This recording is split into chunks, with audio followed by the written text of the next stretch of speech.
This morning I was watching an episode of Judge Maybelline, and in this episode, a young lady was suing a fellow church member for emotional distress, which resulted in an $800 therapy bill. She said the fellow church member overstepped her boundaries by throwing her a baby shower after she specifically asked her not to, which resulted in her having a panic attack, which resulted in her having to go to therapy. The church lady who was being sued explained to the judge that she didn't mean any harm, that she didn't mean any malice, that she noticed that when the young lady first started coming to the church that she was shy and withdrawn, and this was her way of trying to show some love to her and her husband. She admitted to the judge that the young lady did say that she did not want the baby shower, but she attributed that to her shyness, so she wanted to use the baby shower as a way of breaking the ice between the young lady, her husband, and the fellow church members. Long story short, the judge ruled in the young lady's favor, and the fellow church member was ordered to pay the $800 therapy bill. I could understand both sides of the story, but in all honesty, I don't think I would have sued my fellow church lady for throwing me a shower. Churches receive a lot of flack for not doing enough in the community, but to be honest, this story is an example of why some churches back from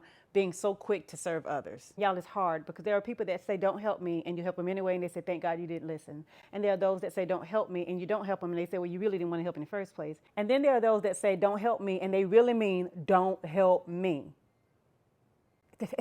What I've learned as a pastor's wife and a leader is that ministry is chess, not checkers. Think before you move. Every good idea is not a God idea. You have to be spirit-led. The Bible tells us not to cast our pearl before the swine, lest they turn and rend you. I got kicked in the eye the other day. Matter of fact, my husband, myself, our children, our whole family don't been trampled.